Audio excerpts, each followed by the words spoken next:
Neekita, welcome. Hi, Yoshnee. Thanks for having me. Why don't you introduce yourself? So, I'm Nikita. I'm from Malaysia. I'm specifically from Bangsa, and I still identify with being a Bangsa girl. I went to school in Damansara Heights, so very, very assimilated into KL. Yeah, and then I went to Help University to do my pre-U there, and then I came to Sheffield for my undergrad. Second year onwards, I did my first year in Help, and then there was a transfer program at the University of Sheffield. So I moved over, and then I did a year of masters at King's College London, and then I went home for 7 years, and then now I'm back in the UK. I didn't realize it was that long. Yeah, neither did I until I came back. So, how was your time in Help and then in Sheffield? Did you know what it is you wanted to study? Yeah, actually, funnily, I never had the aspirations of coming to the UK or ever stepping out of Malaysia, to be honest. It was my brother who I guess created that aspiration in me, or influenced me, or opened up my mind to the idea of moving here. He was studying in Imperial College, and I came along with him when he did that. So basically, the plan was he'll take me around and show me London. So that's the first time that as an adult, like a 19-year-old, I saw the UK and I saw the kind of life my brother was living. And I was just like, oh, this looks really nice. It feels like there's a lot of freedom here and everything. And that's what really brought the aspiration. But I think also by then I was at the stage where I was going to take up a degree in psychology at Help University. And I think that's when in my first year I started exploring what my options were. And there were a couple of universities where you could transfer to for your second and your final year. And out of that, obviously, I chose basically I applied to the few best that I could apply to. And I think Sheffield was another university that was really well known, and I was lucky to get into it. And so I moved here for my second and third year. And so, did it live up to your expectations? Like when you had gone to travel with your brother, you were like, wow, this is great. And when you actually got here to do your studies, did you find it to be different in a certain way?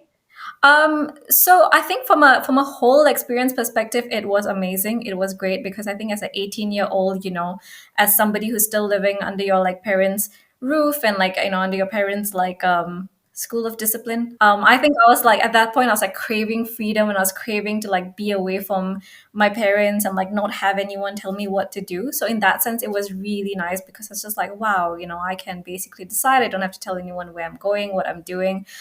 So in that sense, it really did live up to my expectations. But a couple of things I would say is that I'm an introvert by nature. So in my first year, I really struggled to step out and make friends and everything, just because I was just very shy. I've become better at going up to people and talking, but it's still something that doesn't come very naturally to me. So in my first year, I kind of stuck a lot with the Malaysian and Singaporean society. But I think it was in my final year where I really then started exploring the international society, and I started meeting people from different countries and everything. That took my experience up a few notches higher because it really just opens up your eyes to the world.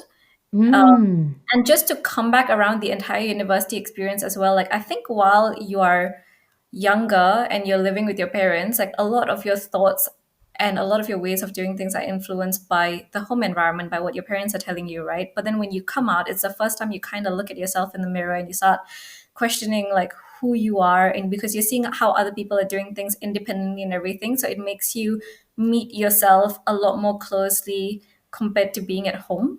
Yeah. But when it came to the curriculum, I think there's a massive difference between how learning is in Malaysia and how learning is over here. Like in Malaysia, it was a lot of rote memory learning. So, you memorize, and then so long as you can regurgitate it out, you're fine. So, A student in Malaysia, and my grades dropped massively because over here, they were looking for you to understand journal articles really well and then be able to critically analyze the information. And in my second year, I couldn't quite get what is critical analysis because I wasn't introduced to the concept and I wasn't quite sure how to do it. And so, being an A student like your whole life in Malaysia and then coming to the UK and having grades drop, did that affect you in any way? Yeah, of course it did. I think it takes a massive hit on your self confidence. Yes. A lot of companies, if you're looking for grad level roles and everything, they are looking for a certain grade. If you don't Mm. meet that grade, you don't even get to apply. And I think that's basically what happened to me, whereby I just couldn't apply to any corporates because basically I didn't get a 2-1. I graduated with a 2-2, which is pretty bad. Um, And so I was angry about it, right? Because I was just like, it's not like I didn't put in the hard work. Like I was studying day and night, but I just didn't know how to do this thing called critical analysis. Yeah. So what I did after that, and this is probably letting a lot of secrets out, but I looked for the top universities and I looked for programs which would take the lowest grade because I was just like, I just need to undo this somehow. That is smart though. Well, if I get a good university name, and I manage to like, get the grade up, like somehow that will open up doors for me. Or that was my thinking at that point in time. And I think King's happened to be one of these universities. Like I studied education policy and society at King's. That wouldn't have been my first choice had I gotten the grades. And in hindsight, actually, it was great because, like, I think at King's, just because of the kind of university it is and the kind of rigor that there is, I met professors who were phenomenal. They were not only like subject matter experts, but they were these professionals who were like, I was studying policy. So they were people who were like involved with the government, who they were involved with like the United Nations. So I think the exposure was completely different from what I had in Sheffield. And I think over there, that drive that came from not getting the grade I want, it motivated me in that sense. Like there was a fire in me, and I just kept knocking on the door. And I was just like, I do not understand what critical analysis is. You need to teach me. And like I think there was this, like in the UK, you get assigned like a tutor, who'll be like mentoring you and you can go to ask for help. And I knocked his door and I went there every single day until I was just like, I do not get this concept of critical analysis. You have to teach me the concept. And like I think it took him quite a while, but he used like this fire escape analogy to like basically teach me what critical analysis is. Like, if you're in a library and the fire alarm goes off, how are you going to critically analyze whether you should leave the building or you should not leave the building? Like, for example, Wednesday, the fire drill alarm like takes place every Wednesday at 5 o'clock. That means if you are in the building at that hour, that means ideally you're fine to not leave. But then if it's not that time, then you should leave. And basically that clicked. And I think when that happened, like my grades suddenly like switched. And I was just like, oh my God, I'm not dumb. Wow, you even still remember that like story till today. Yeah, because it was that impactful. Like, it just like, I just felt like it was a switch in my life. Like, Yeah. and But what does this say really about like the Malaysian education system? Because I think the Malaysian public school math is of a good standard. But everything else, like history, geography, like these like thinking skills kind of abilities, like you don't actually learn it. I think you and I just realized it when we actually went to study for our bachelor's degrees abroad. yeah, yeah. And that's why I think like, having stepped out for university has developed an aspect of my personality which would have never developed had I stayed at home. And that's why I'm like really grateful. I think it makes you realize now more so than ever, like what is the real value of like good education. Yeah, yeah. So after your time at King's, did you want to then apply for a corporate job in the UK, or you were like, nah, it's fine, I can go back to Malaysia? So no, actually, I did not want to come back to Malaysia. My aspirations was to work in the social sector. So, I wanted to work for like a UN or like basically any other organizations that do some type of social work. As far as I remember, since I was 16, I've always wanted to work on the cause of domestic violence. Oh, I think I was trying to work towards, doing something in that space, like either joining UN Women or like joining a domestic violence charity, and and like basically growing my career there. So in the UK, to grow your career in the charity sector is completely possible. Like you'll get a salary, where you can, it's sustainable to like live your life on, and you can grow a career in it. But that wasn't quite possible for me because they do not sponsor visas. I see. And so I had tried quite a bit, but I wasn't landing that opportunity. So if I wanted to stay in the UK, I would have had to apply to like banks or consulting companies or like, basically any other company that can like sponsor your visa. I wasn't keen on like entering the corporate sector. So then you ended up returning to Malaysia and starting your career there. Yeah, so I started off actually in my uncle's company. Okay. So my uncle, he runs like a HR and a recruitment business, and at that point, he was trying to start a gender diversity consulting part of his business. And he was just, he called me and he said like, why don't you join us? So I had joined him for a year. And after that, I think after a year, I was just like, okay, well, working with my uncle's a bit too comfortable. I need to step out. And one of the colleagues that I had there, she introduced me to a startup founder, Brian Tan, who runs Future Lab. Basically, the startup was doing mentoring for final year university students and fresh grads. And the whole idea was like to connect them to industry professionals so they get a real good idea of like what the working world is like so that they can make the decision. Because back then, I think there was a massive gap. And I joined them as their content marketing manager and the CSR manager. So again, like, I managed to come a bit close to like wanting to do work in the social sector. I joined the startup when it was about like 6 months old. And I was with them till the startup was about a year and a half. Brilliant experience. I met so many people. I think the startup community is like brilliant. Like, and I think that goes like wherever they are, it's a very tight community that always trying to help each other. But after 1.5 years, I felt like I needed to learn a bit more. Because we were such a small team, I felt like I wasn't really learning complexity, and I wanted to see how complex things run. So, in lieu of complexity, you were more involved in execution.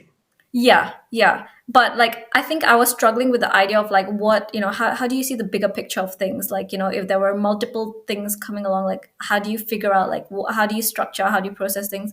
And in a startup, because we were all like about the same age, we were kind of learning from each other. We're trying to like hacks, find like solutions for things, or we were learning from YouTube. And I felt like, well, maybe I need to go into a place where I'm learning from being around people who have been in industry for like many Yeah. years, people's experiences, and just be in a wider like platform. And I think that's where then I started applying to consulting firms. And again, the reason behind consulting firm was like, in my head I had like, well, eventually I want to do something in the charity sector.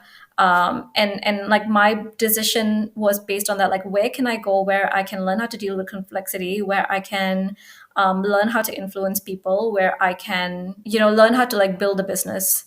And so that's how I came into consulting, and I spent like 2 years in Accenture. And I think I've always had that itch to like, I need to learn more, I need to learn more. So every time I felt like, okay, well, I'm not learning enough, I like, there was that impatience to want to like go and find something else. Oh, yeah, I can relate to that. Yes. So I think like 2 years into Accenture, then I found a venture capital that was, it was a Singaporean venture capital, which was expanding into Malaysia. And they were a venture capital come venture builder. So basically, they were going to work with like corporations to see how they can like diversify their assets through building like smaller companies. Unfortunately, I joined them when COVID had just started. It came to a point where they had to like terminate everyone, and they just said like, look, we either terminate you or you go on gardening leave and you come back, and then when things pick up, like, we'll see. And I think at that point I was just like, well, I don't know how long this is going to go on, so let me just go back to doing what I know what to do. But again, it was like, where can I learn something different, right? I was just looking for opportunities, and there was one in Deloitte AI and data in Malaysia. So I was just like, oh, very cool. Like, I can learn about AI and data. That's a useful skill. I've always liked the tech side of things. Like, I think I always see tech as a tool that can really scale any kind of impact that you want to do. So then I got into Deloitte AI and data. That's great. But also by that time I had met my husband, in between Accenture and Deloitte. Right. You got to share how you guys met, though, because he is not based in Malaysia. No, so he was born in India, and then his parents moved to Germany, so he went along with them. And I think then they went back to India for a couple of years, and then they moved to Wales. And then after that, they moved to Milton Keynes, and then he went to a town called Warwickshire, to do his university, and then he moved to London for a job. While I was doing my master's, I was dog walking. And the lady whose dog I used to dog walk, like, so she introduced me to a friend, to her associate, who ended up like, who him and I, we ended up becoming friends. And when I went home, like, over the few years, like, we kept in touch. Like, like, we kept in touch via text, or like, if I came to the UK, I'd like meet him. And so happens, through an arranged setting, he got married to a girl from Penang. Yeah. And so his wedding reception was in Penang. And this was just right before No COVID. So way. December was when like the news started spreading, like COVID is spreading and all of that. So literally his reception was December 2019. Got And it. my husband was his colleague like back then. And they had like, I guess, been friends as well for very long. and my husband came for his wedding, and that's where we met over one day. So he had invited a small group of friends. There were 5 people, and I was a local. So I was just like, okay, well, I'll show you guys around. And on the last, well, we were only there for 2 days, but on the second day, it was just me and my and Ojas, my husband. And he was just like, oh, will you like show me around? And I was just like, sure. And I guess that's the way That it. was your first date. Yes. Well, that's what he said. I was just like, was that a date? I see, I see. So then after that, you were going to do that venture capitalist Yeah. position, Yeah. right? So you were like, "Ah, I'm in Malaysia, I'm staying here," and then COVID hit, and then you joined Deloitte. Yeah. But the whole time, you guys continued like a long distance relationship. Yeah, so the plan actually was, I don't think we intended to ever get as serious as fast as we did. Like I think COVID, like they say COVID accelerated a lot of things, right? So I think our relationship is one of that. So just timeline wise, we met December 2019. Jan, like things were still okay. There was no lockdown, nothing. So I think in Jan, Feb, we were like, the conversations were ongoing and we were like, okay, well, we like each other's company. But then there was like nothing really established. Like, we never had this whole like, oh, we are boyfriend, girlfriend now. Oh, we're this. We never had Yeah. the stages. It was kind of just taking its own course and like unfolding in its own ways.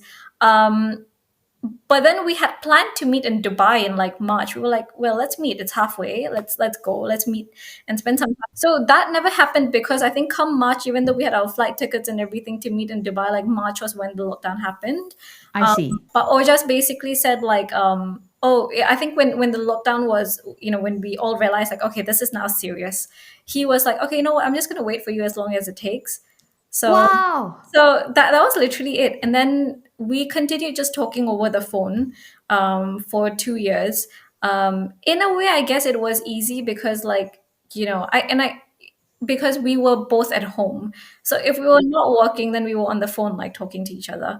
So in that way, it was, like I feel bad to say, but I think COVID was like a good time for me because I was around my family, I was at home, like we got a new dog, and then obviously like Ojas was in the picture.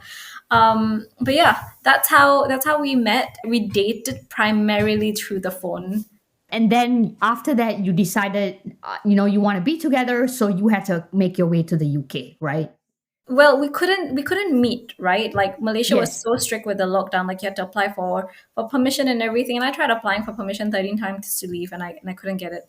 And Ojas is a very cautious person, so he was just like, I'm not leaving anywhere till I get vaccinated. And like and I was just like, fair enough. But I think after 2 years, like I did no, actually maybe 1.5 years, and I was just like, okay, well, we don't know how long this is gonna last. Like, what do we do? And at that point, I was like, let me start looking for jobs over here. Okay. As the intent was, let's just be in the same country so we can spend time and get to know each other and like just be together. Like, but I think I applied for a job a few times, but like nothing was quite like working out. Because that wasn't working out, then we started seeing like what else can we do, and we found this thing called fiance visa. Oh, You apply for a fiance visa, but it's a 6 month visa where you have to then put a wedding date. Like, you have to basically like tell, when you apply for the visa, you have to apply for a wedding date as well so that, you're not like misusing the visa. of course. Because we were exploring that solution, that also meant like I had to leave like my job in KL. And I'm not sure what came onto me at that point, but I was just like, sure, I'll leave my job. Um, I think it just felt right. Like I think till now when I think about like how did I do, what did I do, I was just going with my gut feeling. And because of that fiance visa, we introduced our parents to one another. We're like, well, we're going down the fiance visa route. Let's just like get our parents introduced. And so we introduced our parents. But the funny thing that happened was, so again, Malaysia was going through this like period of like, it was going into lockdown, and then they were opening up and becoming a bit more like, a bit more, Lex. yeah, a bit more lax with what we can do, and then they were closing. So my visa appointment date also kept moving. And because of that, my resignation date also kept moving at work. And at that point, it was such a busy period at work that my then boss did not even ask me why I was leaving, until one day he did ask me, like, hey, why are you leaving? And then I said, well, I've got a partner in the UK and we've not met for 2 years and everything. So I was just like, something needs to change. So I'm gonna move to the UK so that I can spend some time with him. And then he was just like, oh, why don't I just like put in a word for you with the UK firm? Try to transfer you. And I was just like, okay, well, yes, please.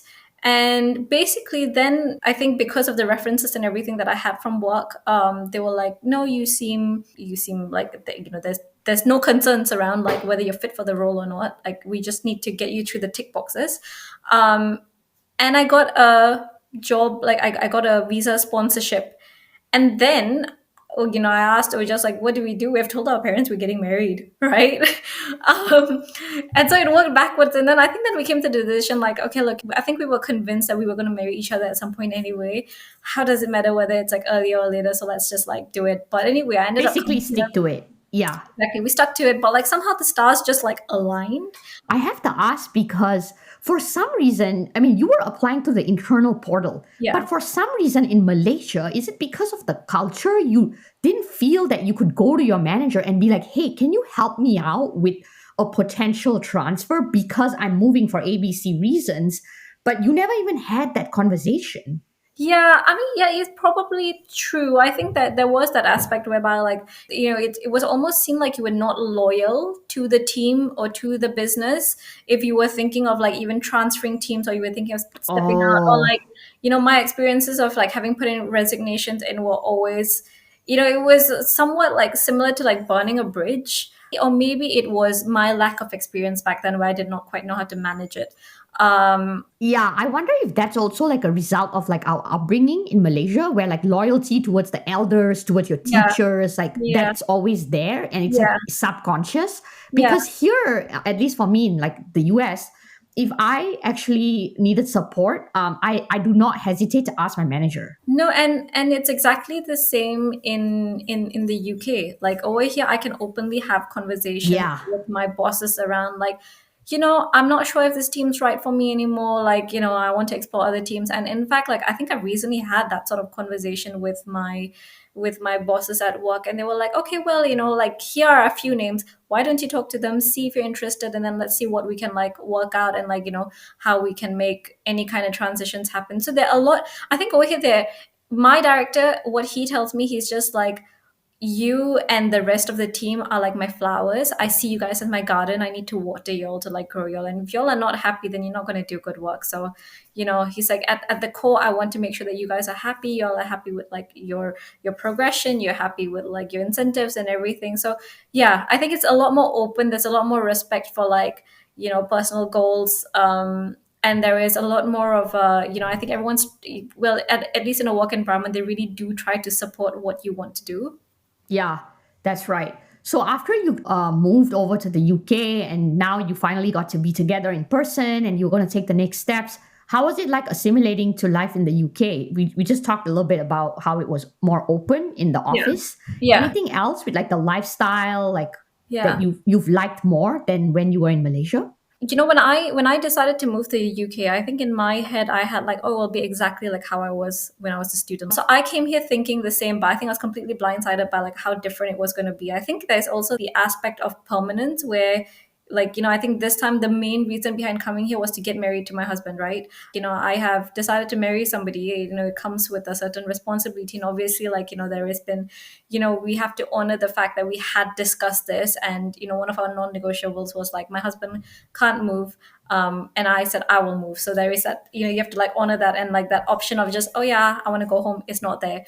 So I think that realization only came once I moved here, and like that hit me, that like I was grieving for a good few months because I was just like, Oh, I was just grieving, and I was like really sad about it. And I was just like, oh my God, like, I didn't realize that, I cut the time with my family by like one third, like, instead of like, staying with my parents, seeing, my uncles, aunties all live around me, instead of seeing them every day. Now I'll see them like 3 weeks in a year at most. So I think it was all that realization. Like, I don't regret my decision, but I did not realize. like all these other peripherals that come with it is something that is not forefront. Exactly. And then I think there was the aspect of like, I think when you come as a student, your standards are a lot lower. Mm. For example, you don't really think about like, oh yeah, I need to manage my life. I need to like buy groceries. I need to like do my laundry and everything. I mean, as a student, like, there were times where I didn't wash my laundry for 2 weeks and like it didn't bother me. I guess I've just grown up a bit where like, I just need to keep my life in order a little bit more. And I think that whole thing around like managing a household, um, which wasn't quite there in Malaysia. And like, for example, if you are to do things, there's a lot of people around you all the time. It's Yeah, very there's a easy to village ask. there to help you. Exactly. It's very easy to ask for help. It's if if like I can't do it, I can just call like somebody and be like, hey uncle, can you come and help me, and like somebody will come, versus that thing wasn't here. So a lot of things which wouldn't have felt hard in Malaysia felt harder here. Yes. And I still find that, to be honest, because sometimes I feel like I don't have the moral support of family. So it's like, and just having family around, like the hard things don't seem so hard. Agreed. And I still feel the vacuum quite a bit. So I think, yeah, there is that whole aspect of like just having to manage your life, not having your mom to like help you with stuff, not having like domestic helpers 24/7 at home. Like it's just a very different life. And I think, I'm not sure about you, but at least I wasn't raised to do all these things. So it was a real learning curve when I came here, to do these things. And like, in my head, my point of reference was my mother. So I was just trying to be like her. And after a while, I was just, okay, well, like, this is a different country. I cannot be like my mother, trying to cook 3 meals a day and like cleaning the house, like, 5 hours twice a week. So I think over time, like I think I've become a lot more pragmatic about the way I do things. But the vacuum of like family and not having a community around you is still something I strongly feel. Yeah, I definitely feel that as well, especially because I moved within the US. So, Yeah. like building community, and it's really not the same because I think in the Western world, like people are very like individualistic, Yeah. more so than in Asia, where very community based. Like you Yeah. said, like during COVID, you saw your uncles and aunts every day. Yeah. That's just how it was. Yeah. That's how it is. Even when I went back to Malaysia for 4 months during Yeah. COVID because I was having a hard time here and they allowed me to go back. Yeah. And it was so nice, like just staying with my parents. And Yeah. people in the West were like, you stayed with your parents for 4 months? Like they were shocked. And I was like, dude, that's like the best thing ever. You Yeah. don't get it. Yeah. But with respect to what you said with like, managing a household, I think for me, it was a little more gradual because I was here as a student and then it slowly over the years became more permanent. Yeah. I didn't have that one drop where like I just moved and it's like suddenly now all permanent. Yeah. So I was able to deal and learn and grow over the years. Yeah. But I also really much think like you, where I always think about my mom and like how she had to like do a lot of these things. And I was like, well, there's no way I could cook 3 meals. Also, like, I'm going to cook a meal in batch and like keep it in the fridge and heat it out. And my mom would still like give me slack for it. She's like, oh, you're not eating fresh food. I'm like, I don't have the time to make fresh food every day. Yeah, I know my parents tell me like, oh, it's so sad you're eating yesterday's food. I'm like, no, it's fine. Today I made some rice. I'm pairing it with like rice instead of bread. So like that's different. Yeah, that's right. That's right. So, what are you kind of already touched a little bit on like, I have this thing called the golden question, but before we get there, I do want to ask, like, what are some of your hobbies now and any side projects that you're working on? How do you fill your time when you're not at work? Yeah, so I think I had a bit of a process in like getting there and finding my life outside of work, because when I came here there was like a massive like, like basically I had to pick up the pieces. Like I had to restart. I had to like find friends again. I had to like, I had to like basically build a routine in like London. And Yeah. it's a very different life, right? Like because like simple stuff like, in Malaysia I had my own car, like I drive around everywhere, but in the UK it's different. You walk around everywhere, which is not a problem, but like the commute time and everything's increased. So it's a very different lifestyle to like get adjusted to. And yeah, so I think like the first 2 years I was just really very focused on like trying to find my routine and like trying to like settle in and trying to make like UK and London feel like home. And I had a lot of like ups and downs with that. And additionally, my husband and I, like, we had never spent time before, we got married. Like, it was basically the year that I moved here, which was the same year that we got married. So my first year, like, a lot of time was taken up by like wedding stuff outside. After we got married, I think the second year again, like, I can't understand exactly why I was gunning for promotions after promotions. I think it was maybe like the financial aspect of it that was like pushing me a bit, where I was just like, no, I want to earn a certain amount just so that I feel like, well, I've got a safety net around me. Um, and I think that was what was like really pushing myself at work quite a bit. But also, I think last year I started falling ill quite a bit. Oh, So I was having like a lot of like health issues and everything coming up, and I think it was just like 2 years compounded. And so then I think that's what led me to taking a 6 month sabbatical from work.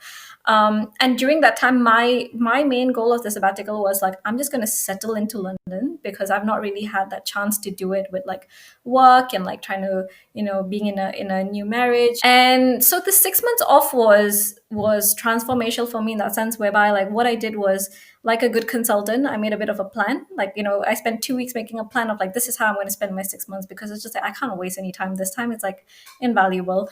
And I created little projects. I think I basically made a wish list of things that I wanted to do. I took up a mat Pilates certification course. Oh, that's cool. Yeah. And then I signed up for a half marathon. I tried writing it's a bit more of a toddler's book. And then I was doing a bit of podcasting as well. Yeah. So I think that's kind of how I found like my hobbies. But outside that, I think one thing I've always done is like exercise has always been core to my daily life. So I think that's one thing from between Malaysia to here when my entire life got like uprooted. That's one thing that did not change. And so yeah, I think like hobbies, I'd say like exercising. Right now I've got the Pilates thing, which I'm trying to work on and like try to get some clients for. And I actually just submitted the toddler's book to the illustrator today as well. So Wow, congratulations. yeah, but outside that, I think I've really come to enjoy cooking. And as weird as it sounds, I found a lot of joys in being a wife, as cringy as that sounds. Like, I like to take care of my husband. I like to pack a lunchbox for him. And like, I don't tell anyone I do this because I'm just like, who am I? It's so cute. But I like doing. I realize I like doing stuff like that, and I like to him. I was just like, this is me taking care of him.